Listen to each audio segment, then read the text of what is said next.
বিসমিল্লাহির রহমানির রহিম। ন্যাশনাল কলেজের অনলাইন ভিত্তিক শ্রেণী শিক্ষা কার্যক্রমে তোমাদের আবারও স্বাগতম জানাচ্ছি। প্রিয় শিক্ষার্থীরা, আশা করছি তোমরা সবাই ভালো আছো আর সরকারের দেওয়া সকল স্বাস্থ্যবিধিগুলো মেনে সবাই সুস্থ আছো। তোমাদের দোয়ায় আমি আল্লাহর রহমতে ভালো আছি। প্রিয় শিক্ষার্থীরা, আজকে তোমাদের একাদশ শ্রেণী 2020-21 শিক্ষাবর্ষের একাদশ শ্রেণীর শিক্ষার্থীদের জন্য আজকের ক্লাসটি এক্সট্রা ক্লাস। আমি তোমাদেরকে পূর্বের ক্লাসে বলেছিলাম তোমাদের ব্যাপক সিলেবাসটি কমপ্লিট করতে হলে অবশ্যই আমাকে কিছু এক্সট্রা ক্লাস নিতেই হবে, তা না হলে তোমাদের সিলেবাসটা আমি কখনোই শেষ করতে পারবো না। ব্যাপক সিলেবাসের কথা ভেবে এবং তোমাদের ইচ্ছাটুকু পূরণের উদ্দেশ্যেই কিন্তু আমার এক্সট্রা ক্লাস নেওয়া।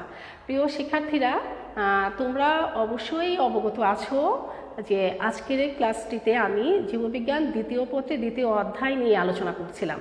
তো এর সাথে আমি আরেকটু বলতে চাচ্ছি, যারা দ্বাদশ শ্রেণীর শিক্ষার্থী তারাও কিন্তু আজকের ক্লাসটিতে অবশ্যই সংযুক্ত থাকবে। তোমাদেরকেও বলা আছে যারা প্রথম বর্ষ ক্লাস করবে তখন তোমরাও অবশ্যই ক্লাসটি করবে, কারণ তোমাদের অনেক অধ্যায় হয়তো শেষ হয়ে গেছে কিন্তু রিভিশনের সময়টুকু তোমরা অনেক সময় পেরে উঠতে পারো না। তো এখন যেহেতু রিভিশনেরও একটি সুযোগ হয়ে গেছে, তাই তোমরা অবশ্যই একাদশ শ্রেণীর সাথে ক্লাস করে রিভিশন ক্লাস হিসাবে তোমরা সংযুক্ত থাকবে। প্রিয় শিক্ষার্থীরা, আমি তোমাদেরকে অত ক্লাসে জীববিজ্ঞান দ্বিতীয় পত্রের দ্বিতীয় অধ্যায় হাইড্রার উপরেই আলোচনা করছিলাম। হাইড্রার অধ্যায় অনেক কিছু জানার আছে, কোনোটি বাদ দিয়েই আমি অধ্যায়টি শেষ করতে পারবো না। তাহলে আজকে আমি যে টপিকটা নিয়ে তোমাদের কাছে হাজির হয়েছে সেটা হচ্ছে হাইড্রার বিভিন্ন ধরনের নেমাটোসিস্ট নিয়ে আমি আলোচনা করব। তারপর হচ্ছে হাইড্রার নেমাটোসিস্টটা কীভাবে নিক্ষেপণের মাধ্যমে তার কার্য সম্পন্ন করে থাকে, আমি সেই বিষয়টি আজকে তুলে ধরব। এছাড়া এখানে আরও দুটি গুরুত্বপূর্ণ পার্থক্য আমি এই সময় পেলে আলোচনা করব। তো প্রিয় শিক্ষার্থীরা, তোমরা অবশ্যই জানো একাদশ শ্রেণীর শিক্ষার্থীরা তোমাদের কিন্তু আবারও সিটি পরীক্ষা চলে আসছে। আর আমি তোমাদেরকে বলেছিলাম যে যখন আমি যে অধ্যায়টি রানিং থাকবো সেখান থেকে অবশ্যই বেশি প্রশ্ন আসবে। তো সেই হিসাবে আজকের ক্লাসটি তোমরাই বুঝবে কতটা তোমাদের কাছে গুরুত্বপূর্ণ, কারণ এইটি পরেই আবার তোমরা পরবর্তী পরীক্ষায় অংশগ্রহণ করবে। তাহলে ক্লাসটি যদি ভালোভাবে বুঝে নিতে পারো তাহলে পড়াটা কিন্তু আরও বেশি ভালো লাগবে এবং তোমরা বুঝে শিখতে পারবে। তো শিক্ষার্থীরা, আমি শুরু করে দিচ্ছি। আজকের ক্লাসটি হচ্ছে কি হাইড্রার উপর ক্লাস, হাইড্রার বললাম যে নেমাটোসিস্ট। তো শিক্ষার্থীরা, আমি কিন্তু তোমাদেরকে আগেই বলেছিলাম যে আমি যখন ক্লাস নিব তখন পূর্বের ক্লাস থেকে তোমাদেরকে আমি কিছু যাচাই করব। তো তার আগে তোমরা আমাকে জানিয়ে দাও কমেন্ট বক্সে লেখাটা স্পষ্ট আছে কিনা, নেটের সমস্যাটা আছে কিনা, এছাড়া কথাগুলো স্পষ্ট শোনা যাচ্ছে কিনা। প্রিয় শিক্ষার্থীরা, তোমরা অবশ্যই খাতা কলম বই নিয়ে রেডি থাকবে। আমি যে প্রশ্নগুলো বোর্ডে লিখব সেগুলো এমসিকিউ এর জন্য অত্যন্ত গুরুত্বপূর্ণ, তাছাড়াও সিকিউ তো অবশ্যই আছে। জ্ঞানমূলক অনুধাবন প্রশ্ন তো এখানে প্রতিদিনই পাচ্ছ। তাহলে শিক্ষার্থীরা দেরি করো না, তোমরা অবশ্যই বোর্ডের মধ্যে আমি বোর্ডে লেখা মাত্রই তোমরা কমপ্লিট করবে। অবশ্যই তোমরা ওয়ালাইকুম সালাম, আফরিন করিম, সব লেখা দেখা যাচ্ছে। আচ্ছা, ঠিক আছে শিক্ষার্থীরা, তাহলে তোমরা আমাকে প্রথমে কিছু প্রশ্নের উত্তর দিতে পারো। নর্মাল কিছু প্রশ্ন বলো তো, হাইড্রা কয় স্তর বিশিষ্ট প্রাণী? যদিও আমি অনেক ব্যাখ্যাই দিয়ে ফেলেছি এটার উপরে, তারপরেও তোমাদের কাছ থেকে আমি শুরুতে কিছু প্রশ্ন দিয়েই শুরু করতে চাচ্ছি। তো বলো তো শিক্ষার্থীরা, হাইড্রা কত স্তর বিশিষ্ট প্রাণী? শুধু স্তরগুলো বললেই হবে না, এবং স্তর দুটির নাম কি? খুব দ্রুত কমেন্ট বক্সে তোমরা সেই উত্তর দুটি লিখে দাও। আমি আবারও বলছি, হাইড্রা কত স্তর বিশিষ্ট প্রাণী এবং স্তর দুটির নাম কি? আমি কিছু প্রশ্ন এখন তোমাদেরকে করছি, তোমরা কমেন্ট বক্সে লিখো, আর তারপরেই আমি মূল টপিকে যাব এবং পরবর্তী ক্লাসে আমি যে টপিকগুলো নিয়ে আলোচনা করেছি তার ভিতর থেকেও কিছু প্রশ্ন আমি তোমাদের কাছ থেকে জানতে চাব। তাহলে শিক্ষার্থীরা, আমি দ্রুত কয়েকটা প্রশ্ন মাত্র লিখে দিচ্ছি, তারপরে আমি মূল টপিকে যাচ্ছি। তো হাইড্রা কত স্তর বিশিষ্ট প্রাণী এবং স্তর দুটি, হাইড্রা কত স্তর বিশিষ্ট প্রাণী এবং স্তরগুলোর নাম লিখো। আমি কিন্তু এখানে যে দুটি না তিনটি না চারটি সেটা তোমরাই বুঝবে। যতটা স্তর সেই স্তর দুটির নাম শুধু লিখবে, আমি স্তরের কোষের কথা বলছি না কিন্তু। তাহলে তোমরা লিখে নাও হাইড্রা। প্রশ্নটা হচ্ছে 1 নম্বর প্রশ্নটা হচ্ছে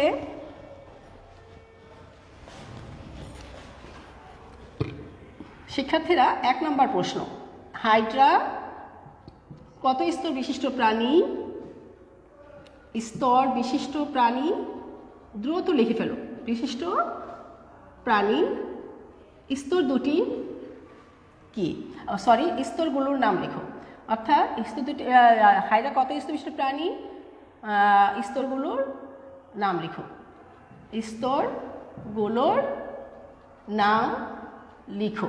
শিক্ষার্থীরা তোমরা দ্রুত কাজটি করবে।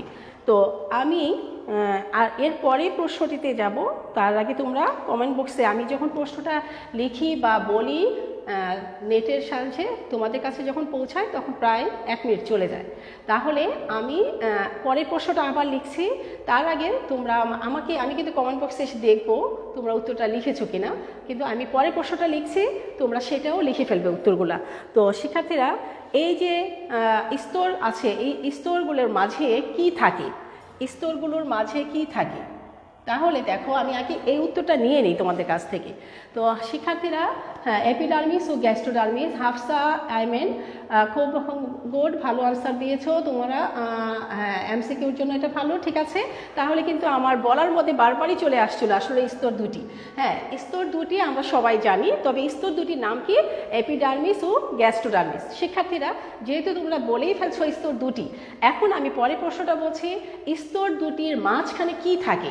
শিক্ষার্থীরা খুব দ্রুত উত্তর দেবে, 2 স্তরের মাঝে কি থাকে?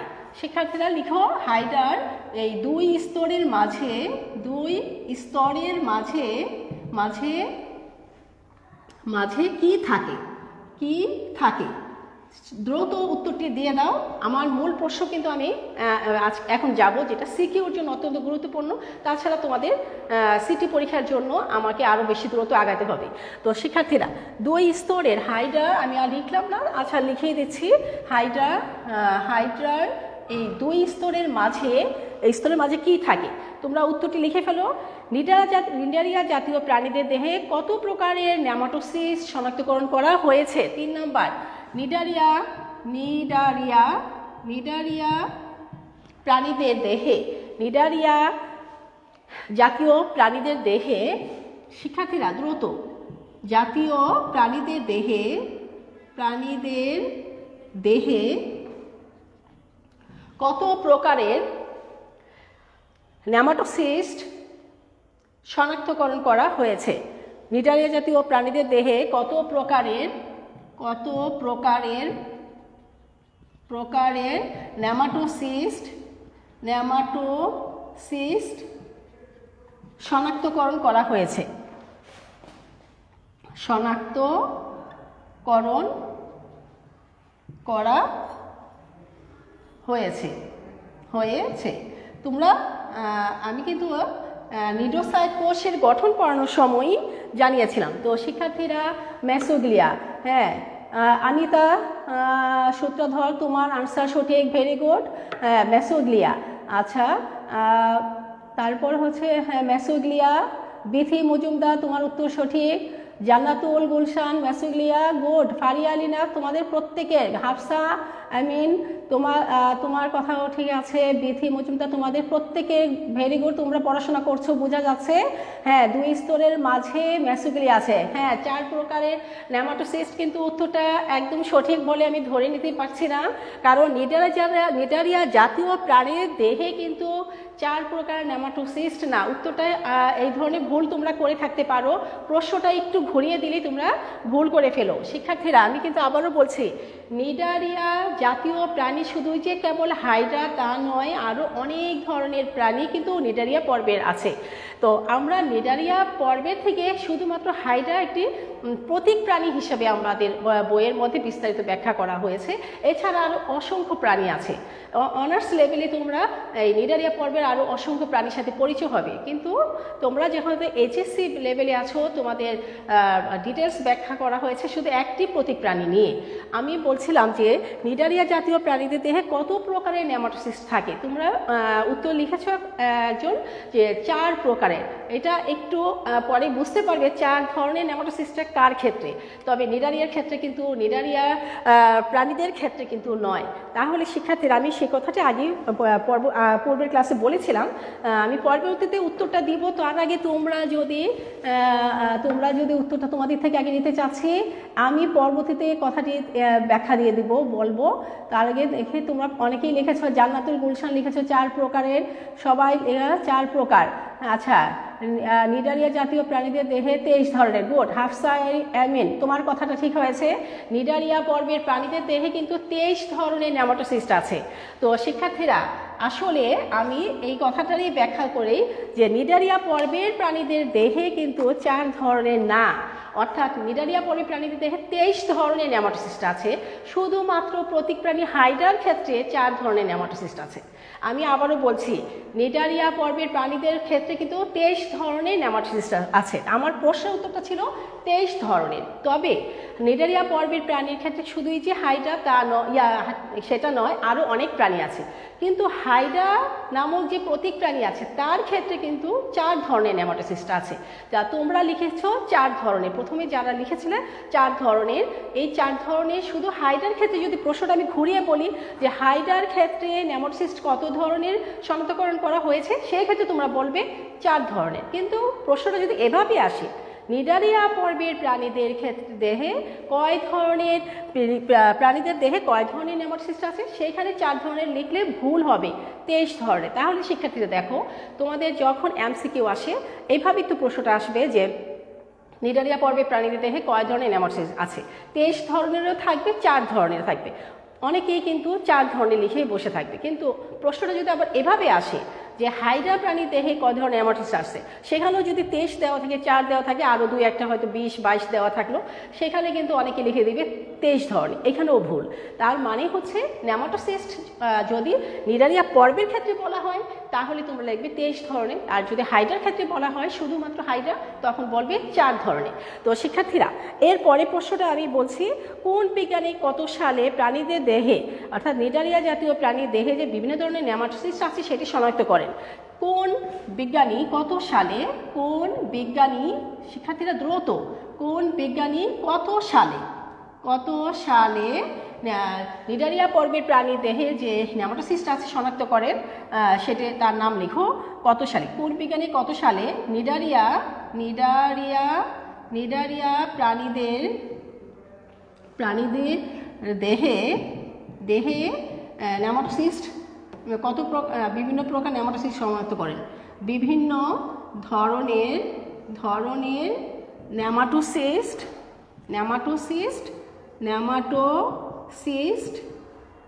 নেমাটোসিস্ট শিক্ষার্থীরা দ্রুত লিখে ফেলো, বিভিন্ন ধরনের নেমাটোসিস্ট শনাক্ত করেন। তো এখন কথা হচ্ছে শনাক্ত করেন। আমার প্রশ্নটা হচ্ছে যে নিডারিয়া পর্বে প্রাণীদেহে যে 23 ধরনের নেমাটোসিস্ট আছে সেটি অবশ্যই কোনো একজন বিজ্ঞানী সেই নেমাটোসিস্ট কথাটা প্রমাণ করেন। তো বিভিন্ন ধরনের যে নেমাটোসিস্ট আছে, তাহলে কোন বিজ্ঞানী এবং কত সালে এটি প্রমাণ করেন যে নিডারিয়া পর্বের প্রাণীদের দেহে বিভিন্ন ধরনের অর্থাৎ 23 ধরনের নেমাটোসিস্ট আছে? এটা হচ্ছে ওয়ার্নার 1965। বিথি মজুমদার, তোমার উত্তরটা সঠিক হয়েছে। গুড, ভেরি গুড, তুমি পড়াশোনা করছো বোঝা যাচ্ছে। হ্যাঁ, এটা হবে ভার্নার। আসলে এটা উচ্চারণটা ভার্নার, এটা VER আচ্ছা ভার্নার 1965, সব ঠিক আছে। তারপর গুড, ভেরি গুড, তোমার উত্তরটা সঠিক। আচ্ছা হ্যাঁ, ভার্নার 1965, বিপি মজুমদার, হ্যাঁ ঠিক আছে। এখন শিক্ষার্থীরা অনেক সময় ইংলিশ বানানের উচ্চারণটা যখন বাংলায় করা হয় তখন কিন্তু অনেক সময় এইভাবে আসে। তো আমি এখন আরেকটি প্রশ্ন তোমাদেরকে বলবো যে কয় ধরনের নেমাটোসিস্ট পাওয়া যায়। এই যে এটা আমার হয়ে গেছে এর আগেই, তোমাকে ব্যাখ্যা যখন আমি করেছিলাম তখন কিন্তু এই ব্যাখ্যাটা আমরা এটা দিয়ে ফেলেছি যে হাইড্রার ক্ষেত্রে, অর্থাৎ হাইড্রার ক্ষেত্রে কয় ধরনের নেমাটোসিস্ট থাকে, সেই উত্তরটা তোমরা পেয়েছো। এখন আমি 1 নম্বর উত্তর যারা লিখতে পেরেছো তাদের জন্য ধন্যবাদ, যারা লিখতে পেরেছো তাদের ক্ষেত্রে আমি ধন্যবাদ জানাচ্ছি, আর যারা লিখো নাই বা পরবর্তীতে ভিডিও হিসাবে আবার দেখে নিবে তাদের জন্য আনসারটা আমি লিখে দিচ্ছি, তোমরা উত্তরগুলো নিয়ে নাও। তো শিক্ষার্থীরা এখানে যদি হাইড্রা কত স্তর বিশিষ্ট এবং কি কি, আমি 1 নম্বরে উত্তরগুলো লিখে দিচ্ছি। আনসারটা হচ্ছে 1 নম্বরের ক্ষেত্রে কি হবে, এপিডার্মিস ও গ্যাস্ট্রোডার্মিস। এপি 2 ধরনের, আগে আমরা লিখে নেই যে প্রশ্নটা ছিল কি কত স্তর বিশিষ্ট, 2 স্তর বিশিষ্ট, 2 স্তর বিশিষ্ট, দ্রুত স্তর বিশিষ্ট। আমার মূল প্রশ্নতে এখন আমি যাইনি। 2 স্তর বিশিষ্ট কি কি, যথা একটি হচ্ছে এপিডার্মিস, আরেকটি হচ্ছে গ্যাস্ট্রোডার্মিস।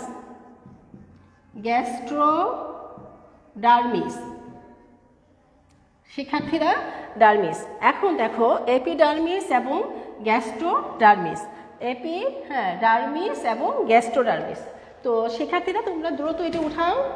আমি এরপরের উত্তরটা আমি আবার লিখে দিচ্ছি। কি বলছে এখানে, হাইড্রার 2 স্তরের মাঝে কি থাকে, হাইড্রার 2 স্তরের মাঝে কি থাকে, তোমরা অনেকেই সুন্দর উত্তর লিখেছো, মেসোগ্লিয়া। হ্যাঁ এটা হচ্ছে মেসোগ্লিয়া, অবশ্যই আমি নিচেই লিখে দিচ্ছি উত্তরটা, আবার দ্রুত লিখে ফেলো। 2 নম্বরের উত্তরটা হচ্ছে মেসোগ্লিয়া নামক অকোষীয় স্তর, মেসোগ্লিয়া নামক জানলাটা খুলে দিই, হ্যাঁ মেসোগ্লিয়া নামক অকোষীয় স্তর, মেসোগ্লিয়া নামক অকোষীয় স্তর থাকে। তাহলে শিক্ষার্থীরা এই হচ্ছে মেসোগ্লিয়া নামক অকোষীয় স্তর।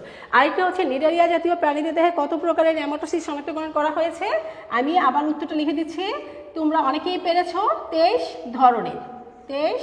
ধরনের। আর যদি এই প্রশ্নটা এভাবে আসে যে নিডারিয়ার জায়গায় যদি আসে হাইড্রা প্রাণী দেহে কত ধরনের, আরেকটি প্রশ্ন যদি এইভাবে আসে যে, আমি এখানে আরেকটি প্রশ্ন দিয়ে দিই, সেটা হচ্ছে কিভাবে দিতে পারি। আচ্ছা দেখো, যদি এখানে আসে হাইড্রা জাতীয় প্রাণীদের দেহে কত রকমের আছে, তাহলে আমরা লিখবো 4 ধরনের, 23 ধরনের হবে না। কোন বিজ্ঞানী কত সালে নিডারিয়া প্রাণী দেহে বিভিন্ন ধরনের নেমাটোসিস্ট শনাক্ত করেন, বিজ্ঞানী ভার্নার কথা লিখবে, এবং সেটা হচ্ছে শিক্ষার্থীরা ভার্নার কথা লিখো। আর 1965 সালে বিজ্ঞানী ভার্নার। তাহলে 4 নম্বরের উত্তরটা হচ্ছে বিজ্ঞানী ভার্নার ওর কত সালে, 1965 সালে এটা আবিষ্কার করেন। ঠিক আছে, 1965 সালে। তোমরা খুব ভালোভাবে উত্তর দিয়েছো, আমি বুঝতে পেরেছি তোমরা আসলে অনেক ভালো, তোমরা অনেক পড়াশোনা করতেছো, এবং পরবর্তীতে পরীক্ষাগুলো ইনশাআল্লাহ আরও আগের চেয়েও বেটার হবে। তো শিক্ষার্থীরা আসলে পড়াশোনাটা কঠিন কিছু না, যদি কেউ নিয়মিত পড়ে তাকে ফেল করানোটাই বরঞ্চ কঠিন। কিন্তু যে পড়াশোনা করলে, কথা আছে যে নিয়মিত যে পড়াশোনা করে সে তো যে যা ক্লাসগুলো করতেছে তা দিয়ে যেটুকু লিখতে পারবে তা দিয়ে কিন্তু কখনোই ফেল আসে না। আমি মনে করি ফেল করাটাই কঠিন। তো শিক্ষার্থীরা এখন দেখো, তাহলে আমি আমার আজকের যে মূল টপিক আমি সেখানে যাচ্ছি। আর আমি যদি এটা নিয়ে, আমি তো আশা করছি তোমরা সবাই উঠিয়ে ফেলছো, আজকের মূল টপিকটা যদি আমি এখন বর্ণনা না করি তাহলে আরও পিছিয়ে পড়বো। তো শিক্ষার্থীরা এখন আমি আসছি, এই যে তোমাদেরকে আমি প্রশ্ন করলাম হাইড্রার কয় ধরনের নেমাটোসিস্ট আছে, তোমরা লিখেছো 4 ধরনের। আসলে নেমাটোসিস্ট হাইড্রার ক্ষেত্রে 4 ধরনের। এই যে 4 ধরনের নেমাটোসিস্ট হাইড্রার ক্ষেত্রে আছে, এই নেমাটোসিস্টগুলো আমি এখন বর্ণনা করব চিত্র এঁকে, যা তোমাদের সিকিউর জন্য অত্যন্ত গুরুত্বপূর্ণ। আমি সেটাই চিত্র এঁকে ব্যাখ্যা করব। তোমরা কিন্তু অবশ্যই আমার সাথে সাথে চিত্রগুলো এঁকে ফেলবে। শিক্ষার্থীরা তোমরা তো ভালো করেই জানো বায়োলজিতে প্রত্যেকটা মানে ক্ষেত্রেই মানে সিকিউর ক্ষেত্রে কিন্তু চিত্রটা ভেরি ভেরি ইম্পর্টেন্ট। অনেকে হয়তো বা ব্যাখ্যাটা দিয়ে ফেলেছে 4 নম্বরের ক্ষেত্রে, অনেক ব্যাখ্যা সুন্দর করে দিয়েছে, কিন্তু চিত্রটার জন্য তাকে 2 নম্বর কিন্তু বাদ দিয়ে আমরা বাকি 2-এর মধ্যেই তাকে নাম্বারটা দিচ্ছি। তাহলে তুমি খুবই প্লিজ থাকো যে আমি খুব সুন্দর আনসার করে আসছি, আমি অবশ্যই এটা A+ পাবো। কিন্তু দেখা যাচ্ছে চিত্রটা দাউনি বলেই কিন্তু তোমার এখানে 2 নম্বর বাদ দিয়ে 4-এর মধ্যে 2-এর উপর কোশ্চেনটা দেখা হচ্ছে। তো তোমরা আমি যখন চিত্রটা অঙ্কন করব অবশ্যই তোমরাও চিত্রটা অঙ্কন করবে। প্রিয় শিক্ষার্থীরা, এখন দেখো আমি এখন হাইডার চিত্রটা অঙ্কন করছি এই বিভিন্ন ধরনের নেমাটোসিস্টের। তোমরা আমার সাথে সাথে দ্রুত আগে চিত্রগুলো অঙ্কন করো। 4 ধরনের হাইডার ক্ষেত্রে কয় ধরনের নেমাটোসিস্ট থাকে? আমি তোমাদেরকে আগেই বলছি যে হাইডার ক্ষেত্রে 4 ধরনের নেমাটোসিস্ট থাকে। শিক্ষার্থীরা দ্রুত করো, এখন টেনে আমি ক্লাসটা নেব, তোমরা দ্রুত করবে। তাহলে দেখো হাইডার ক্ষেত্রে 4 ধরনের নেমাটোসিস্ট থাকে। এই হচ্ছে হাইডার ক্ষেত্রে, তোমরা প্রথমে লিখে নাও হাইডার ক্ষেত্রে 4 ধরনের নেমাটোসিস্ট থাকে। নেমাটোসিস্ট থাকে। এখন এই 4 ধরনের নেমাটোসিস্টের চিত্র আমি এঁকে দেখাবো, তোমরা কিন্তু অবশ্যই এই চিত্রগুলো আমার সাথে সাথে এঁকে ফেলবে। এটা মোস্ট ইম্পর্টেন্ট একটি প্রশ্ন। শিক্ষার্থীরা দেখো, হ্যাঁ এখন দেখো, এখন প্রথমটা হচ্ছে আমি তোমাদেরকে চিত্র এঁকে দেখাচ্ছি। দেখো এইটা আমি একটা চিত্র আঁকাচ্ছি। দেখো এইখানে তোমরা এই জায়গাটা খেয়াল করো, এটা হচ্ছে বাট, এই অংশটা হচ্ছে বাট। এখন এই বাটের থেকে আমি এইভাবে করে ছবিটা আঁকাচ্ছি। তাহলে দেখো এইটার মধ্যে এই বাট এবং এটা হচ্ছে সূত্র। এখন আমি এই সূত্রটা আঁকাচ্ছি, আর এখানের মধ্যে বার্ব আছে, এটার নাম হচ্ছে বার্ব। আর এখানে হচ্ছে মাঝখানে একটু এটা এই অংশটার মধ্যেই হচ্ছে হিপ্নোটক্সিনগুলো থাকে। তাহলে এই চিত্রটার নাম হচ্ছে কি শিক্ষার্থীরা? তোমরা দেখো এটা হচ্ছে স্টিনোটিল। এটা হচ্ছে স্টিনোটিল।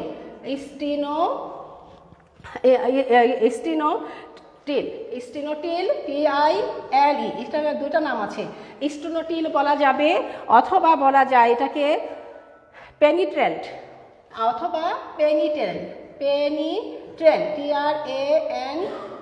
পেনিট্রেন্ট। তারপরে হচ্ছে আরেকটি হচ্ছে আমি চিত্র অঙ্কন করব। এখন দেখো এখানে আমরা কি পাচ্ছি, এই অংশটার মধ্যে আমরা কি পাচ্ছি? এটা কিন্তু বারবিউল, হ্যাঁ, এটা বাট, এই অংশটার নাম হচ্ছে বাট।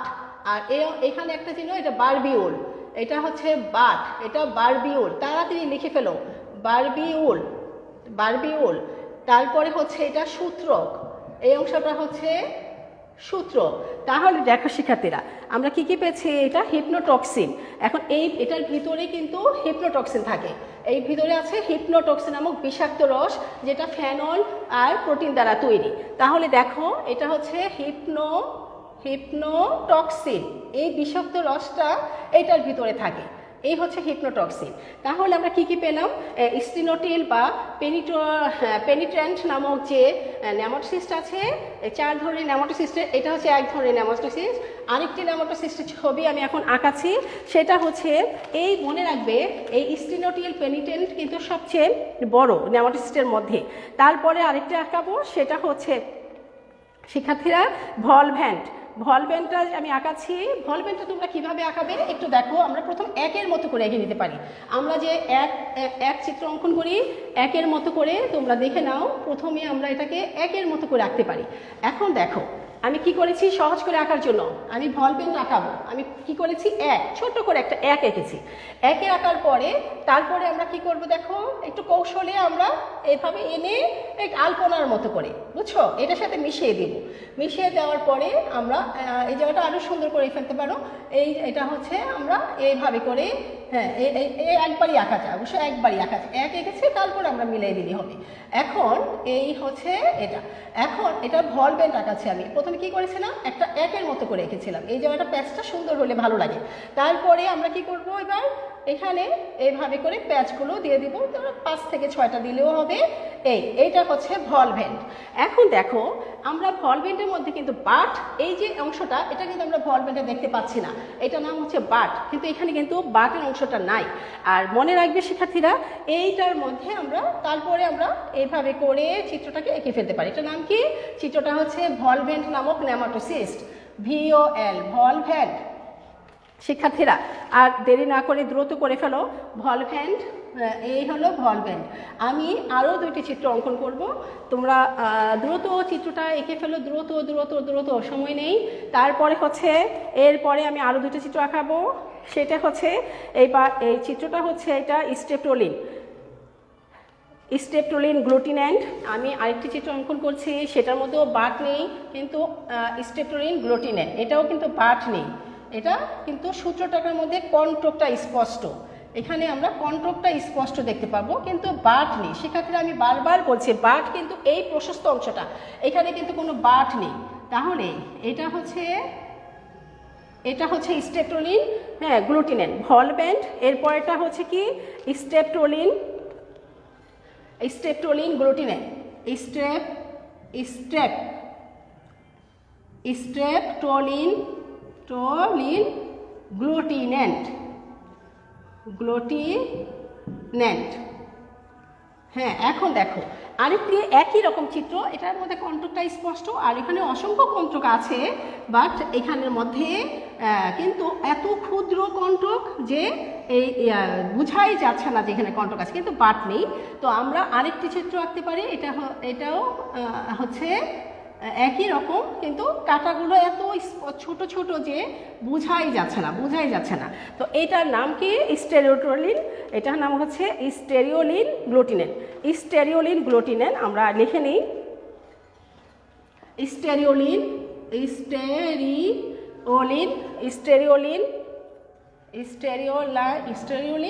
গ্লুটিন্যান্ট। আমি নিচেই লিখছি স্টেরিওলিন গ্লুটিন্যান্ট। হ্যাঁ এখন দেখো শিক্ষার্থীরা, এই হচ্ছে 4 ধরনের নেমাটোসিস্ট। এখন আমি তোমাদেরকে এই ব্যাখ্যাটা যদি দেই তাহলে বুঝতে পারবে। তো গ্লুটিন্যান্ট, এই বানানটা NANT দিয়ে দাও। তো এই হচ্ছে আমার 4টা নেমাটোসিস্টের। শিক্ষার্থীরা দেরি করা যাবে না। তো প্রথম যে আমি চিত্রটা এঁকেছি, এটা হচ্ছে বিভিন্ন ধরনের নেমাটোসিস্ট, হাইডার 4 ধরনের নেমাটোসিস্টের কথা বলছে। পরীক্ষাতে সিকিউতে প্রায় সময় এটা আসে, আবার অনেক সময় MCQতে এভাবে আসে, একটা চিত্র দিয়ে, যে কোনো একটি চিত্র দিয়ে বলতে পারে যে কোন ধরনের নেমাটোসিস্ট দিল, হয়তো বা স্টেপটোলিন গ্লুটিন্যান্টের চিত্রটা দিয়ে বলা হলো, 4 ধরনের নেমাটোসিস্টের নামই দেওয়া হলো, কিন্তু চিত্রটা দেখে তোমাকে বলতে হবে যে আসলে এই চিত্রটা কোন ধরনের নেমাটোসিস্ট ছিল। তো শিক্ষার্থীরা দেখো, স্টেপটোলিন যে বা পেনিট্যান্ট যেটা, সেটা কিন্তু হাইডার। শিক্ষার্থীরা তোমরা চিত্রটা এবার দেখে নাও। তো এবার দেখো, এই যে 4 ধরনের আছে হাইডার, 4 ধরনের নেমাটোসিস্টের মধ্যেই সবচেয়ে বৃহত্তম কোনটি, এটাও একটা MCQ হতে পারে। 4 ধরনের নেমাটোসিস্টের মধ্যে সবচেয়ে বৃহত্তম হচ্ছে স্টেটোলিন। তাহলে দেখো হাইডার, স্টেটোলিন বা পেনিট্যান্ট যেটা নামক যে নেমাটোসিস্ট, সেটা হচ্ছে হাইডার 4 ধরনের নেমাটোসিস্টের মধ্যে সবচেয়ে বৃহৎ, আর সবচেয়ে ক্ষুদ্রতম হচ্ছে স্টেরিওলিন গ্লুটিন্যান্ট, হচ্ছে হাইডার 4 ধরনের নেমাটোসিস্টের মধ্যে সবচেয়ে ক্ষুদ্রতম। তাহলে এটাও একটা MCQ হতে পারে। তার আর বৈশিষ্ট্য হিসেবে তোমরা এটা লিখবে। আর এখানে আমরা কি দেখতে পাচ্ছি, সূত্রকটা বেশ লম্বা। তারপরে হচ্ছে আমরা এখানে কি দেখতে পাচ্ছি, কাটাবিহীন, বাট আছে, বার্ব আছে, বারবিউল আছে, এবং এইটার মধ্যে একটি বিষাক্ত হেপ্টোটক্সিন বহন করে। এই নেমাটোসিস্টটি হাইডার, এই বিশেষ নেমাটোসিস্টটি এক বিষাক্ত হেপ্টোটক্সিন নামক বিষাক্ত রস বহন করে, যা ফেনল এবং প্রোটিন দ্বারা তৈরি। শিক্ষার্থীরা এরপরে আমরা কি বলতে পারি, এইটা কি কাজে লাগে, হাইডার এই নেমাটোসিস্টটা কোন কাজে আসে? অবশ্যই শিকারীর দেহে সূত্রকটা দ্বারা বিদ্ধ, এই সূত্রকটা বিদ্ধ করার জন্য এই হিপ্টোটক্সিন, এছাড়া এই হিপ্টোটক্সিনটা মানে এই সূত্রকটা শিকারীর দেহে বিদ্ধ করে হিপ্টোটক্সিক নামক বিষাক্ত রসটা পুশ করে দেওয়ার জন্য এটি ব্যবহৃত হয়। তো শিক্ষার্থীরা এখন দেখো, তাহলে এই করে দেওয়ার পরে যখন শিকারি গায়ে বিদ্ধ করে দেয় এবং হিপোটক্সিনটার সাথে সাথে শিকারি দেহে পুশ করে দেয়, তখন শিকারি কিন্তু শিকারি প্রাণীটা কিন্তু তখন কি হয়, অবশ হয়ে যায়, জ্ঞান হারিয়ে ফেলে। তখন হাইড্রা সুবিধা মতো প্রাণীটাকে তার খাদ্য হিসেবে গ্রহণ করে নেয়। পরবর্তীটা হচ্ছে ভলভ্যান্ট। ভলভ্যান্টের চিত্র দেখেই তোমরা বুঝতে পারছো এটা কি, সূত্রকটা পেঁচানো। আর এটা কিন্তু সূত্রকটা উন্মুক্ত, এটা আরেকটি বৈশিষ্ট্য, সূত্র উন্মুক্ত। কিন্তু এখানে আমরা কি দেখতে পাচ্ছি, এই সূত্রকটা হচ্ছে পেঁচানো। তাহলে এইটা আরেকটি বিশেষ বৈশিষ্ট্য যে ভলভ্যান্টের মধ্যে আমরা দেখতে পাচ্ছি বাট নেই, কিন্তু সূত্রক আছে, কিন্তু সূত্রকটা হচ্ছে পেঁচানো। এইটা একটি বিশেষ বৈশিষ্ট্য। তা এখানে অপেক্ষাকৃত ছোট, এই নেমাটোসিস্টটা আকারে ছোট, খাটো, মোটা, স্থিতিস্থাপক এবং কাঁটাবিহীন, এবং সূত্রকটা পেঁচানো এবং বন্ধ। তো এখন দেখো শিক্ষার্থীরা, তাহলে আমি কি বলছি, এটি হচ্ছে খাটো, মোটা, প্রশস্ত, তারপরে এটা আর কি কি বৈশিষ্ট্য আছে, এটা স্থিতিস্থাপক, কাঁটাবিহীন, বন্ধ, শীর্ষযুক্ত। এই যে ভলভ্যান্ট নামক যে ক্যাপসুলটা আছে, ক্যাপসুলের ভিতরে এই যে সূত্রকের একটা মাত্র প্যাচ থাকবে, কিন্তু যখন এটা খাদ্য ধরার জন্য বা শিকারি ধরার জন্য নিক্ষিপ্ত হবে, তখন কিন্তু সাথে সাথে কর্কটা স্ক্রুর মতো অনেকগুলো প্যাচের সৃষ্টি করবে। এই হচ্ছে এটা ভলভ্যান্টের বিশেষ বৈশিষ্ট্য। আর এটার ভলভ্যান্টটা কি কাজ করে শিক্ষার্থীরা, অবশ্যই তোমরা জানো, যে জেনে রাখো যে শিকারিকে পেঁচিয়ে ধরার জন্য এটা শিকারকে জড়িয়ে ধরার জন্য, যখন শিকারিটা আসে তখন এই শিকারিটাকে একদম জড়াইয়ে ধরার জন্যই এই ভলভ্যান্টটা সব গুরুত্বপূর্ণ কাজ করে থাকে। এরপরে আমরা দেখতে পাচ্ছি স্টেপটোলিন গ্লুটিনেন্ট নামক যে নেমাটোসিস্ট আমরা দেখতে পাচ্ছি, সেটা সূত্রকটা কি হয় দেখতে পাচ্ছি আমরা, সূত্রকটা উন্মুক্ত এবং এখানে স্পষ্ট কাঁটাযুক্ত। শিক্ষার্থীরা, এই স্টেপটোলিন গ্লুটিনেন্টের ক্ষেত্রে আমরা আরেকটু যদি দেখি, তাহলে আমরা কি দেখতে পাচ্ছি, স্টেপটোলিন, শিক্ষার্থীরা লক্ষ্য করো, হ্যাঁ, স্টেপটোলিন গ্লুটিনেন্টের ক্ষেত্রে আমরা কি দেখতে পাচ্ছি, গ্লুটিনেন্ট। হ্যাঁ, তো শিক্ষার্থীরা এই স্টেপটোলিন গ্লুটিনেন্টের বর্ণনাটা তোমরা চিত্রটা দেখে কিন্তু দিয়ে ফেলতে পারো। এটা কিন্তু সূত্রটা লম্বা, তারপর দেহটা কিন্তু একদম সর্পিলাকার সজ্জিত, এখানে কাঁটা যুক্ত আছে, বাট আছে কিন্তু সুগঠিত নয়। শীর্ষক দেখটা আমরা উন্মুক্ত দেখতে পাচ্ছি, এখানে বাট যেটুকু আছে সেটা সুগঠিত নয়। সুগঠিত হলে এরকম প্রশস্ত হতো, কিন্তু এখানে বাটটা আছে সামান্য, সুগঠিত নয়। তাহলে আমরা এখানে দেখতে পাচ্ছি যে সূত্রটা উন্মুক্ত এবং এখানে কাঁটা যুক্ত আছে। তো এইটা হচ্ছে স্টেপটোলিন গ্লুটিনেন্টের একটি বিশেষ বৈশিষ্ট্য। এটা কিন্তু একদম সর্পির আকারে সাজানো, এবং এই বাটটা সুগঠিত নয়। আর শীর্ষদেশটা আমরা কি দেখতে পাচ্ছি, উন্মুক্ত। কাজ কি করে, এক প্রকার আঠালো রস এটিও ক্ষরণ করে, শিকারীকে চলন এবং আটকাইতে সাহায্য করে, শিকার আটকাইতে সাহায্য করে, এক প্রকার রস নিক্ষিপ্ত করে। এটা এই স্টেপটোলিন গ্লুটিনেন্ট কি করছে, এটা এক প্রকার আঠালো রস ক্ষরণ করে। তো এটার কাজটা হচ্ছে এক প্রকার আঠালো রস ক্ষরণ করে। কিন্তু শিকারিটা যখন মানে যেই প্রাণীটাকে সে খাদ্য হিসেবে গ্রহণ করবে বা যেই প্রাণীটাকে সে আহত করতে চাচ্ছে, তো সেই প্রাণীর সামনে সে একটা আঠালো রস নিক্ষেপ করে, তখন প্রাণীটা কি করে, এই আঠালো রসের সাথে আটকে যায়, শিকারি প্রাণীটি আটকে যাবে। তো এই আটকানো যাওয়ার জন্য শিকারিটিকে আটকানোর ক্ষেত্রে এটি বেশি কাজ করে। এছাড়াও কিন্তু এই রসটা চলনের ক্ষেত্রেও সাহায্য করে, হাইড্রার চলনের ক্ষেত্রেও স্টেপটোলিন গ্লুটিনেন্টটা গুরুত্বপূর্ণ রাখে। এরপরে আমরা আসছি স্টেরিওলিন গ্লুটিনেন্ট নামক আরেকটি নেমাটোসিস্ট আছে। তো এই নেমাটোসিস্টটা আমরা দেখতেই পাচ্ছি, এটাও প্রায় স্টেপটোলিন গ্লুটিনেন্টের মতোই, কিন্তু এখানে কাঁটাটা যেমন স্পষ্ট আছে, সুতাটা উন্মুক্তই আছে, কাঁটাটা এখানে স্পষ্ট, এখানে অসংখ্য কাঁটা আছে, কিন্তু কাঁটাগুলো খুবই খুবই ক্ষুদ্র, যার জন্য স্পষ্ট নয়। তো আমরা এই মোটামুটি আমরা দেখতে পারলাম। তো এগুলো কিন্তু এটা কিন্তু মনে রাখবা যে 4 ধরনের নেমাটোসিস্টের মধ্যে সবচেয়ে ক্ষুদ্রতম আকার বিশিষ্ট নেমাটোসিস্ট হচ্ছে স্টেরিওলিন গ্লুটিনেন্ট। তো শিক্ষার্থীরা, এরপরে আমি তোমরা দ্রুত আর অল্প একটু আছে, আমি টেনে যাব, একটু লক্ষ্য করো। হ্যাঁ, দ্রুত কাজটা সেরে ফেলো। লেখাটা চিত্রটা আঁকা হয়েছে কি না, তোমরা কি বুঝতে পারছো কিনা আমার ক্লাসটা তাও বলবে। তো শিক্ষার্থীরা, আমরা কি দেখতে পাচ্ছি, এখানে সূত্রটি লম্বা, অসংখ্য কাটা থাকলেও ক্ষুদ্র, আর বাঘটা কিন্তু সুগঠিত নয়। আমরা এখানে আগেরটার মতোই এখানেও কিন্তু বাঘ সেই স্টেনোটিলের মতো কিন্তু সুগঠিত নয়। এই হচ্ছে স্টেনোনিক গ্লুটিনেন্টের বৈশিষ্ট্য। আর কাজের ক্ষেত্রে আমরা কি দেখতে পাচ্ছি, এটাও কিন্তু এক ধরনের আঠালো রস ক্ষরণ করে চলন ও শিকারের ক্ষেত্রে সাহায্য করে, অনেকটা এই স্টেপটোলিন গ্লুটিনেন্টের মতোই। স্টেরিওলিন গ্লুটিনেন্ট আর স্টেপটোলিন গ্লুটিনেন্টের কাজটা মিল আছে। তো প্রিয় শিক্ষার্থীরা, এখন এই যে সূত্রগুলো আমরা দেখতে পেলাম, 4 ধরনের সূত্র শিকারি ধরার ক্ষেত্রে গুরুত্বপূর্ণ ভূমিকা রাখে। শিকারীকে কিভাবে সূত্রটা নিক্ষেপ করছে, কিভাবে নিক্ষেপের মাধ্যমে প্রাণীটাকে তারা আটকে দিচ্ছে এবং তার উদ্দেশ্যটা পূরণ করছে। আমি আরেকটি চিত্র এঁকে সেটা ব্যাখ্যা দেব, খুবই ইম্পর্টেন্ট। অনেক বছর সূত্র নিক্ষেপণের পদ্ধতিটাও এসেছিল। তো শিক্ষার্থীরা, তোমরা আমার সাথে সাথে চিত্রটা আবার আঁকো। আমি মুছে ফেলছি। এখন আমি যেটা করব যে নেমাটোসিস্টের ক্ষেত্রে সূত্র নিক্ষেপণ পদ্ধতিটা আমি তোমাদেরকে একটি চিত্রের মাধ্যমে ব্যাখ্যাটা করব। তো তোমরা আমার সাথেই চিত্রটা অঙ্কন করবে বলে আমি আশা করছি। তা না হলে নাম্বার তোমরা A+ আশা করলেও তোমাদেরকে A+ দিতে টিচাররা খাতা দেখার সময় দিতে পারবে না, কারণ যদি তোমরা চিত্রগুলো না সন্নিবেশ করতে পারো। তো শিক্ষার্থীরা, এখন আমি আরেকটি চিত্র অঙ্কন করব। এটা হচ্ছে নেমাটোসিস্টের সূত্রক নিক্ষেপণের কৌশল। এখন আরেকটি সিকিউর কোশ্চেন তোমরা লিখে নাও। হাইডার নেমাটোসিস্টের সূত্র নিক্ষেপণের কৌশল। হাইডার নেমাটোসিস্টের সূত্র নিক্ষেপণের কৌশল। হাইডার এই নেমাটোসিস্টের সূত্রক নিক্ষেপণের কৌশল। সূত্রক নিক্ষেপণের কৌশল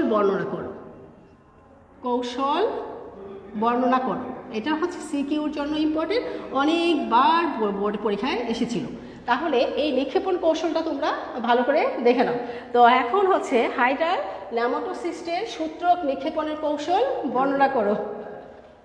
এখন দেখো শিক্ষার্থীরা, তাহলে আমরা কি দেখতে পেলাম? হাইডার নেমাটোসিস্টের সূত্র নিক্ষেপণের কৌশলটা আমি এখন তোমাদেরকে বর্ণনা করছি। আচ্ছা, এখন দেখো চিত্রটা আগে এঁকে নাও, তাহলে বর্ণনাটা সহজে বুঝতে পারবে। তাহলে দেখো, আমি এটা সূত্রটা নিচ দিকে যাবে। তা আমি যদি তোমাদের তো মনে আছে আমি নেমাটোসিস্টটা কীভাবে এঁকেছিলাম, এটা একটা কৌশল মাত্র। শিক্ষার্থীরা দ্রুত করো। এখন দেখো, আমরা যদি এখান থেকে এইভাবে করে একটা সূত্র এভাবে নিয়ে আসি এবং এটাকে এইভাবে করে দাও। হ্যাঁ, আমি যেভাবে আঁকাচ্ছি দ্রুত আঁকাও, এঁকে নাও। এবং পরবর্তীতে আমি এটাকে এইভাবে করে নিয়ে আসছি। এটা হচ্ছে গিয়ে নেমাটোসিস্ট এই, ঠিক আছে। এখন দেখো, এটা হচ্ছিল অপারকুলাম। এটা কি শিক্ষার্থীরা? এটা হচ্ছে অপারকুলাম। এখন অপারকুলামটা দেখে নাও। তো অপারকুলামটা কি হচ্ছে, এখানে আমরা দেখতে পাচ্ছি অপারকুলামটা বন্ধ আছে, যার ফলে সূত্রটা ভিতরের দিকে আছে। তো শিক্ষার্থীরা, এখন দেখো, সূত্রটা যদি ভিতরে থাকে, অপারকুলামটা যখন বন্ধ থাকে, এটা হচ্ছে অপারকুলাম। তাহলে দেখো, এটা অপারকুলাম। হ্যাঁ, অপারকুলাম। আমি আবার একটা দেখাচ্ছি। অপারকুলাম মানে হচ্ছে ঢাকনা। নিডো সাইডের উপর একটা ঢাকনা থাকে, একটা ট্রিগার থাকে। ট্রিগারটা আমরা যেরকম একটা দরজা লক করে বন্ধ করি, আবার খোলার সময় সেটা আবার হ্যান্ডেলটা টাইনে খুলে নিই। তো এখন ট্রিগারটা হচ্ছে এখানে লক করার কাজটা করছে। তো এখানে একটা ট্রিগার আছে, এই ট্রিগার। তো এই ট্রিগার আর এটা হচ্ছে অপারকুলাম। অপারকুলামটা যখন বন্ধ থাকে তখন এই সূত্রটা ভিতরের দিকে থাকে। এটা হচ্ছে 1 নাম্বার দিয়ে যদি আমি বুঝাই, এই হচ্ছে 1 নম্বর চিত্র। পরবর্তীতে যখন শিকারিটা তার কাছে আসে, শিকারিটা কাছে আসার পরে কিভাবে এই অংশটা ট্রিগারের উপর কিভাবে চাপ পড়ছে আর অপারকুলামটা কিভাবে খুলে যাচ্ছে এবং সূত্রটা কিভাবে বের হয়ে আসছে, পরের চিত্রটা সেটা দেখে নাও। পরের চিত্রটার ক্ষেত্রে আমরা আরেকটু সুন্দর করে দেখতে পারি। তো দেখো, আমি এখানেও আগের মতো করেই চিত্রটা অঙ্কন করছি। শিক্ষার্থীরা, আগের মতোই, কোনো পার্থক্য নেই। তো এখানে আমরা দেখতে পারি যে এই যে সূত্রটার মধ্যে আমরা এইভাবে দেখাচ্ছি। হ্যাঁ, সূত্রটা এখনও বের হয়ে আসতেছে।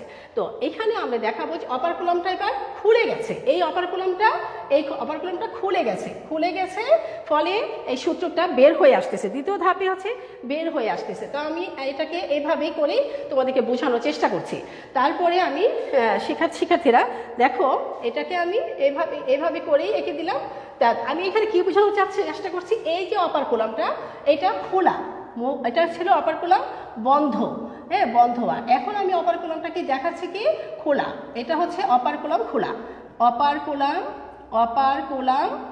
অপারকুলামটা কি খোলা অবস্থা, এটা খুলে গেছে, হ্যাঁ খুলে গেছে পরে এখন সূত্রটা কি হবে, কিভাবে বের হয়ে আসতেছে আমরা সেই অংশটাকেই কিন্তু দেখাচ্ছি। এখন এই সূত্রটা বের হয়ে আসতেছে, তো ধীরে ধীরে পর্যায়ক্রমে এগুলা বের হয়ে আসবে। তো আমি কিন্তু সেটা দেখাচ্ছি যে এটা কিভাবে এই সূত্রটা বের হয়ে আসতেছে। এই হচ্ছে এটা 2 নাম্বার চিত্র।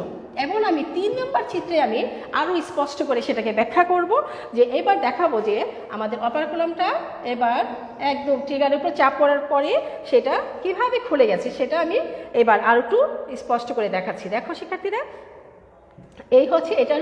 এটা হচ্ছে নিডেলটা, হ্যাঁ। এখন দেখো তাহলে এই যে ট্রিগারের মতো কাজ করে, এটা হচ্ছে বার। এখন যখন এটা খুলে গেছে তখন কিন্তু এই বারটাকে আমরা স্পষ্ট দেখতে পাচ্ছি, এটা হচ্ছে বার, এই বার, এটা হচ্ছে তৃতীয় ধাপ। এই হলো এই পর্যন্ত এটা তৃতীয় ধাপ, এবং এখানে কিন্তু সুতাটা একদমই উন্মুক্ত হয়ে গেছে, সুতাটা আর ভিতরে নেই, সুতাটা এবার সম্পূর্ণভাবে উন্মুক্ত হয়ে গেছে। তো এখন শিক্ষার্থীরা তোমরা কি চিত্রটা দেখতে পাচ্ছ? তাহলে দেখো এই যে সুতাটা এবার সম্পূর্ণ উন্মুক্ত হয়ে গেছে। তাহলে এখন আমি দেখাচ্ছি যে এটা হচ্ছে বার আর এটা হচ্ছে উন্মুক্ত সুতা, এটা হচ্ছে উন্মুক্ত সুতা, উন্মুক্ত সুতা, হ্যাঁ, যেই সুতাটা দিয়ে সে শিকারিটাকে ধরবে। আর এটা হচ্ছে ট্রিগারের মতো কাজ করছে। তো শিক্ষার্থীরা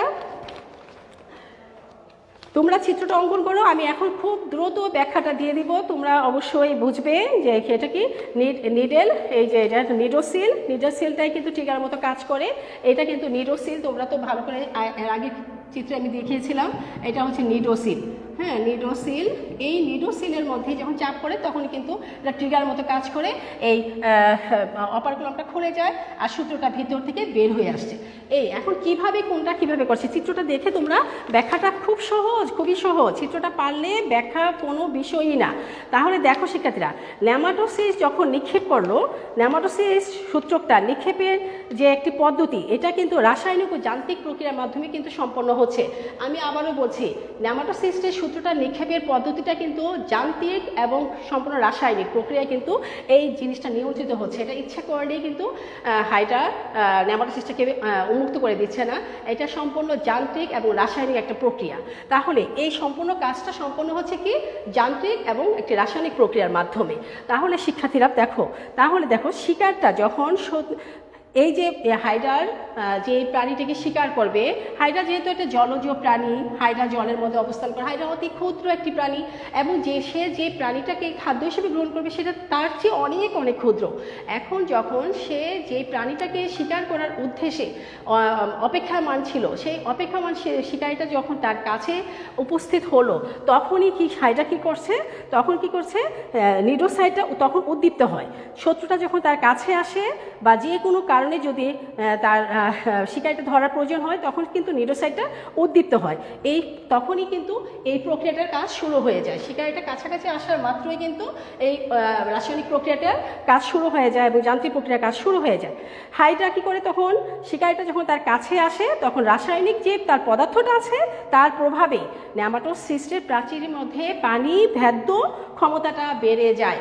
তাহলে শিকারিটা যখন তার কাছে আসে তখনই কিন্তু তার ভিতরে নেমাটোসিস্টের ভিতরে যে প্রাচীরটা আছে, সেই প্রাচীরের মধ্যে পানিভেদ্য ক্ষমতাটা, এই প্রাচীরের মধ্যে পানিভেদ্য ক্ষমতাটা তখন দ্রুত বেড়ে যায়। তো বেড়ে যায় যখন, তখনই কি হয়, তার থলির ভিতরে দ্রুত, এই অবস্থায় তার থলিটার ভিতরে দ্রুত পানিটা প্রবেশ করতে থাকে, জলজ পানিটা তখন তার ভিতরে কি করতে থাকে, প্রবেশ করতে থাকে।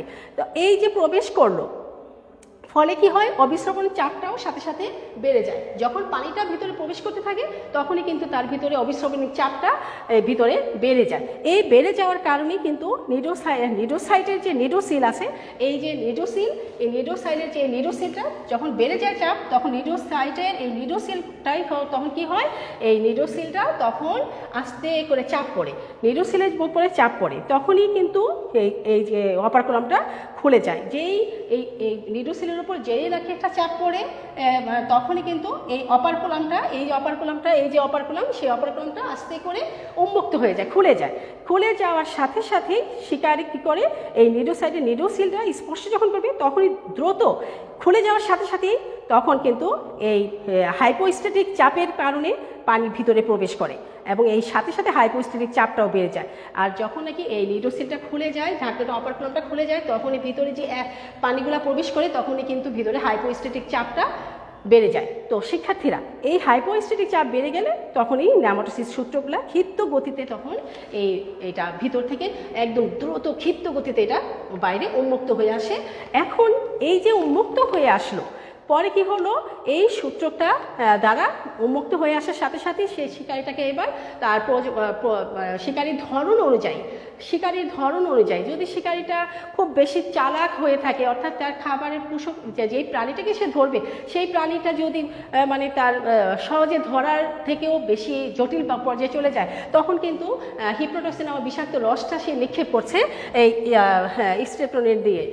হ্যাঁ, তাহলে এই যে এইটা তখন কাজে লাগাবে, কিন্তু শিকারিটা মানে তাকে অবশ করে প্রাণীটাকে তাকে গ্রহণ করবে। আর যদি শিকারিটা যদি একটু ধরতে যদি অতটা জটিল না হয়, তাহলে আমরা বল ব্যান্ড যে মোটা সূত্রকটা সেটা দিয়ে পেঁচিয়ে ধরবে। অর্থাৎ বিভিন্ন 4 ধরনের নেমাটোসিস্টকে শিকারির ধরন অনুযায়ী তারা কাজে লাগাবে।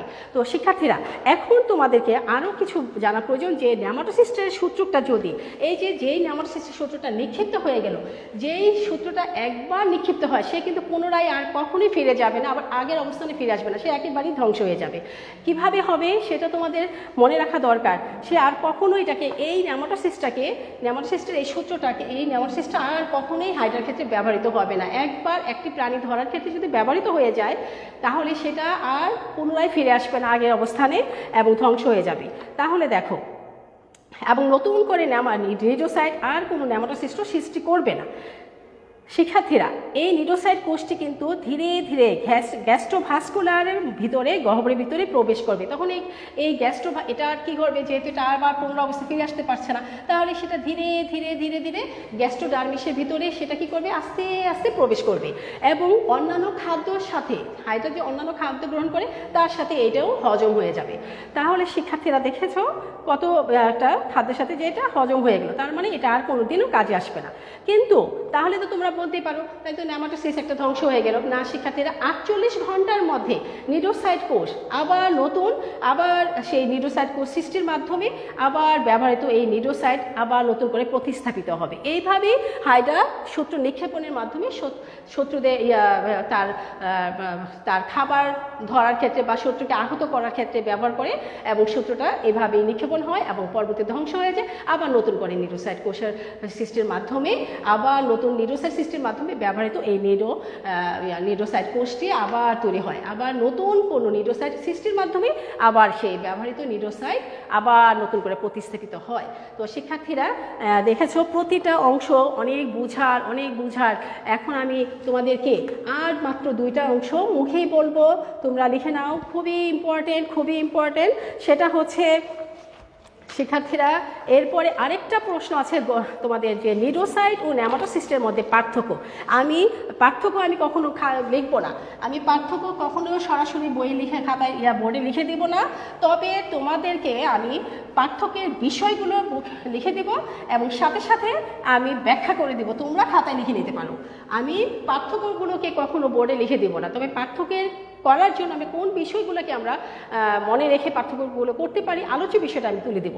তো শিক্ষার্থীরা, এখন একটি প্রশ্ন হচ্ছে নিডোসাইট ও নেমাটোসিস্টের মধ্যে পার্থক্য। আমার আজকে 4টি সিকিউ কোশ্চেন নিয়ে তোমাদের কাছে হাজির হয়েছিলাম, 2টি শেষ আর 2টি খুবই ছোট। আমি শেষ করে আজকে ক্লাসটি শেষ করব। একটু ধৈর্যের সাথে তোমরা আর 2টি প্রশ্ন লিখে নাও। একটি হচ্ছে হাইড্রা, নিডোসাইট ও নেমাটোসিস্টের মধ্যে পার্থক্য। শিক্ষার্থীরা, হাইড্রার তোমরা দ্রুত লিখে ফেলো, হাইড্রার নিডোসাইট কোষ ও নেমাটোসিস্টের মধ্যে পার্থক্য করো। সিস্টের মধ্যে পার্থক্য করো। এখন এই প্রশ্নটা আমি তোমাদেরকে শুধু আলোচ্য বিষয়টাই শুধু লিখে হেল্প করতে পারি। তো শিক্ষার্থীরা দেখো, তুলনীয় বিষয় আমরা কোন কোন বিষয়টা তুলনা করতে পারি। 1 নম্বর তুলনীয় বিষয় যদি আমি বলি, তোমরা লিখে নিতে পারো, অনেক ইম্পর্টেন্ট। তুলনীয় বিষয় এইটা লিখে নিতে পারো, এটা হচ্ছে আমার আলোচ্য বিষয়, কিন্তু তোমরা পার্থক্যটা তোমরা লিখে নেবে। অর্থাৎ একটা হচ্ছে নিডোসাইট আর এটা হচ্ছে নেমাটোসিস্ট। আমি লিখবো না, শুধু আমি লিখে দিচ্ছি নিডোসাইট আর হচ্ছে পার্থক্যের ক্ষেত্রে নিডোসাইট আর এই পাশে হচ্ছে নেমাটোসিস্ট। শিক্ষার্থীরা দেখো, নিডোসাইট এবং নেমাটোসিস্ট 1 নম্বর পার্থক্যটা তুলনীয় বিষয়টা আমি দিচ্ছি। তুলনীয় বিষয় আমি 1 নম্বর তুলনীয় বিষয় হিসাবে আমি দিচ্ছি এখানে অবস্থানটা দেখো। তোমরা তুলনীয় বিষয়টা লিখে রাখো। অবস্থানের ক্ষেত্রে নিডোসাইট হাইড্রার বহিত্বকের একটি স্তর, তাহলে হাইড্রার বহিত্বকের একটি কোষ। তাহলে দেখো অবস্থান, নিডোসাইট কোষটি কোথায় অবস্থান করে? অবশ্যই হাইড্রার এপিডার্মিসের 2 পেশির আবরণী কোষের মধ্যবর্তী স্থানে। হাইড্রার এপিডার্মিসের 2 পেশির মধ্যবর্তী স্থানে হাইড্রার এপিডার্মিসের 2 পেশি আবরণী কোষের মাঝখানে নিডোসাইট কোষ থাকে। তাহলে দেখো এপিডার্মিসের 2 পেশি আবরণী কোষের মধ্যবর্তী স্থানে থাকে। আর নেমাটোসিস্টটা কোথায় থাকে শিক্ষার্থীরা? অবশ্যই তোমরা জানো যে এটা হচ্ছে নিডোসাইটেরই একটি অংশ। নেমাটোসিস্ট হচ্ছে নিডোসাইট কোষের একটি অংশ।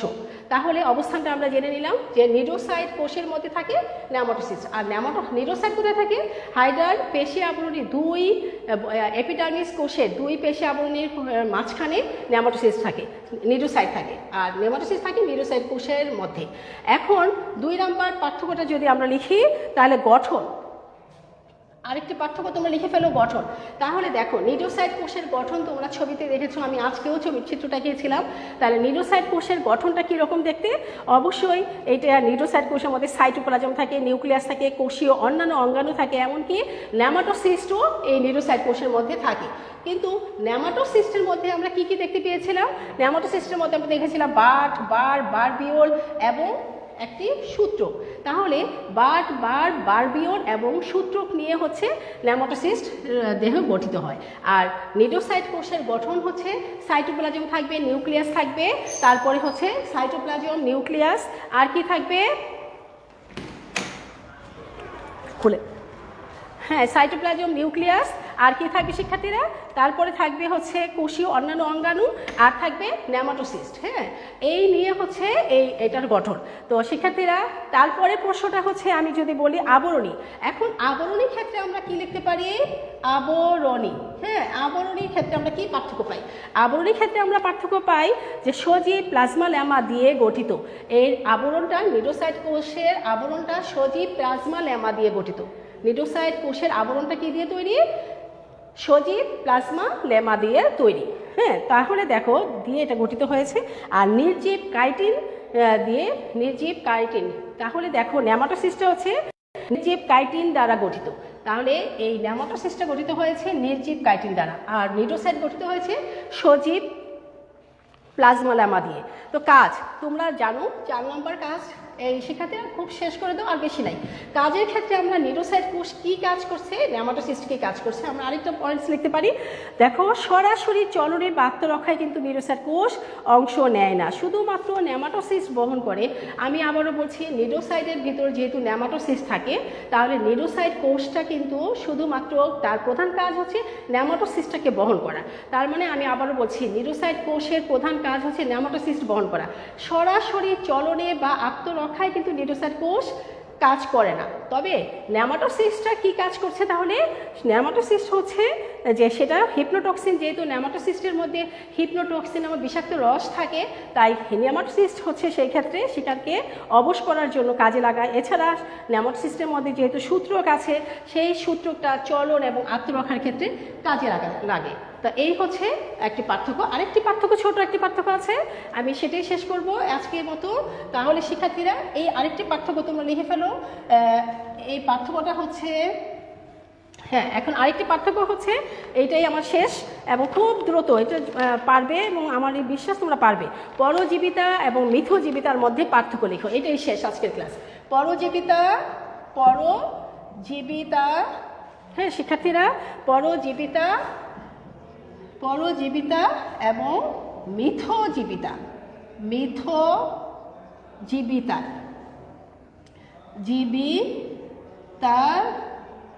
জীবিতার মধ্যে পার্থক্য করো।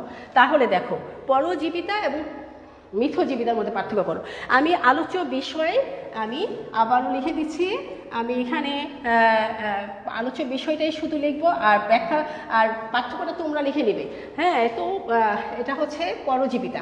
এই পার্থক্যের ক্ষেত্রে এটা হচ্ছে পরজীবিতা, আর এটা হচ্ছে মিথজীবিতা।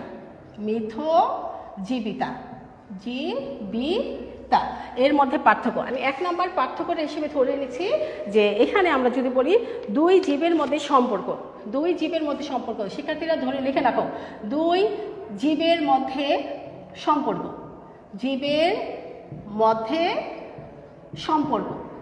সম্পর্ক। আমি আবারও বলছি শিক্ষার্থীরা দ্রুত, আমি আবারও বলছি, শোনো। তোমাদেরকে এর আগে ক্লাসে আমি হাইড্রার মিথজীবিতা ব্যাখ্যা করেছিলাম। তোমার আমাদের মনে আছে যে এখানে আমি প্যারাসেটের কথা বলেছিলাম, আবার পোষক, এবং যখন এমন একটি সম্পর্ক হয় যে দুইটি জীব, সেটি দুইটি প্রাণী হতে পারে, উদ্ভিদও হতে পারে, অথবা উদ্ভিদ প্রাণীর মধ্যে হতে পারে। সেরকম জীবের মধ্যে যদি পরস্পরের উপকারের সাথে খুব ঘনিষ্ঠ সান্নিধ্যে অবস্থান করে, এবং এখানে দুটি জীবই পরস্পর থেকে উপকারিত হচ্ছে, কোনো অপকৃত হচ্ছে না, এই স্বার্থে যখন তারা খুব ঘনিষ্ঠ অবস্থান করে, সেটা হচ্ছে মিথজীবিতা। আর হচ্ছে পরজীবিতা হচ্ছে যে পোষকের দেহে পরজীবী প্রাণীটি অবস্থান করছে ঠিকই, কিন্তু বিনিময়ে কী করছে, পোষকের তো কোনো উপকার করছেই না, বরঞ্চ তাকে ক্ষতিগ্রস্ত করছে, তাকে ধ্বংস করছে, সেটা হচ্ছে পরজীবিতা। তো আমি এই পরজীবিতার দুই জীবের মধ্যে সম্পর্কটা আমি তুলে ধরছি। এখানে দেখো প্রজাতি, এখানে একটি প্রজাতি পোষক, আর এখানে পোষকটা হচ্ছে একটা পরজীবিতার ক্ষেত্রে এখানে হচ্ছে একটি পোষক, অন্যটি হচ্ছে পরজীবী। একটা হচ্ছে পোষক, যার দেহের মধ্যে পরজীবীটা অবস্থান করে, সে হলো পোষক। যেমন আমাদের দুই ধরনের পরজীবী আছে, একটা অন্তঃপরজীবী যেমন কৃমি, আমাদের বহিঃ পরজীবী আছে যেমন উকুন। এখন দেখো, হোস্ট হচ্ছে আমরা, অর্থাৎ পোষক। তাহলে পরজীবীর ক্ষেত্রে সম্পর্কের মধ্যে হচ্ছে একটা হচ্ছে পরজীবী, আরেকটা হচ্ছে পোষক। তার মানে হচ্ছে পরজীবিতার সম্পর্কটা হচ্ছে একটি প্রজাতি হচ্ছে পোষক, আরেকটি পরজীবী, আরেকটি পোষক হচ্ছে, আরেকটি হচ্ছে জীব হচ্ছে পরজীবী, কিন্তু পরস্পরই মিথজীবিতার ক্ষেত্রে উভয়ই কেউ কারোর উপরে নির্ভরশীল না, উভয়কে সহযোগিতা করে। তাহলে আমরা মিথজীবিতার ক্ষেত্রে বলতে পারি উভয় প্রজাতি পরস্পরের মিথজীবী। তাহলে 2 নম্বর ক্ষেত্রে আমরা লিখতে পারি নির্ভরশীলতা। দ্রুত লিখে ফেলো, নির্ভরশীলতা। এটা আরেকটি পয়েন্টস আমরা দিতে পারি, শীলতা। হ্যাঁ, এখন দেখো, পরজীবীর ক্ষেত্রে নির্ভরশীলতা, পরজীবী পোষকের উপর সবসময় নির্ভরশীল, মিথজীবিতা পরস্পরের উপর নির্ভরশীল। আমি আবারও বলছি, পরজীবী সব সময় পোষকের উপর নির্ভরশীল থাকে, কিন্তু মিথজীবিতার ক্ষেত্রে দুটি পোষকে কেউ কারোর উপর নির্ভরশীল না, পরস্পরের সহযোগিতা করে। তাহলে পরস্পরের উপর নির্ভরশীল না, বরঞ্চ পরস্পর উপর নির্ভরশীল। কিন্তু এখানে পরজীবী হোস্ট বা পোষকের উপর নির্ভরশীল, এখানে একজন আরেকজনের উপর নির্ভরশীল। আর এখানে মিথজীবিতার ক্ষেত্রে উভয়ের উপর নির্ভরশীল। এরপরে যদি আমি আরেকটি পার্থক্য দেই, তাহলে সেটা হচ্ছে ঘনিষ্ঠতা। শিক্ষার্থীরা, আরেকটি হচ্ছে ঘনিষ্ঠতা। তাহলে ঘনিষ্ঠতার ক্ষেত্রে আমরা কি পার্থক্য পাই? দেখো, এখানের মধ্যে ঘনিষ্ঠ সম্পর্ক তৈরি হচ্ছে না। পরজীবীর ক্ষেত্রে কিন্তু কোনো ঘনিষ্ঠ সম্পর্ক নাই, এখানে একজন সবসময় ক্ষতি করেই যাচ্ছে, আরেক পক্ষ হচ্ছে কি, এখানে মানে পোষকের ক্ষতি বিনিময়ে পরজীবী আশ্রয় নিচ্ছে, পোষকের মধ্যে সে অবস্থান করছে এবং তাকে বিনিময়ে ক্ষতি করে যাচ্ছে। আর এখানে আমরা পোষকের মানে দেখছি যে ক্ষতির বিনিময়ে পরজীবী আশ্রয় দেয়, খাদ্য ও জ্বলন বিষয়ে এবং উপকৃত হয়। আর ওদিকে দেখছি আমরা উভয় নানানভাবে উপকৃত হচ্ছেন। ঘনিষ্ঠতা সম্পর্ক উভয়ের সাথে উপকারিতার ভিত্তিতে কিন্তু তাদের মধ্যে একটা মিথজীবিতার ক্ষেত্রে ঘনিষ্ঠতা সম্পর্ক গড়ে উঠেছে। আমরা কিন্তু আরেকটি পয়েন্টস আমরা লিখতে পারি, সেটা হচ্ছে উপকারিতা। ঘনিষ্ঠতা দেখো, মিথজীবিতার একটি সদস্য সব সময় ঘনিষ্ঠ অন্যটির ঘনিষ্ঠ সান্নিধ্যে আসে। মিথজীবিতার ক্ষেত্রে একটি সদস্য সব সময় অন্যটির ঘনিষ্ঠ সান্নিধ্যে আসে, এটা হচ্ছে ঘনিষ্ঠতা। আর পরজীবীর ক্ষেত্রে পরজীবী পোষকের সাথে সবসময় ঘনিষ্ঠ সম্পর্কিত নাও থাকতে পারে। উপকারিতার ক্ষেত্রে আমরা দেখতে পাচ্ছি আরেকটি পয়েন্টস হচ্ছে উপকারিতা। শিক্ষার্থীরা শেষ করে ফেলো, উপকারিতা এটাই শেষ, উপকারিতা। তো পরজীবীর ক্ষেত্রে আমরা দেখতে পাচ্ছি কি পোষক সবসময় ক্ষতির বিনিময়ে পরজীবীর আশ্রয় দেয়, খাদ্য দেয় এবং জনন বিষয়ে উপকৃত করে। আর ওখানে আমরা দেখতে পাচ্ছি মিথজীবিতার ক্ষেত্রে উপকারিতা উভয় উপকারিতা উপকার করছে। এরপরে আমরা যদি দেখি অভিযোজন, আরেকটি হচ্ছে 5 নম্বর এবং শেষ পয়েন্ট অভিযোজন। অনেক দেওয়া যায়, আমি এখানে শেষ করছি অভিযোজন।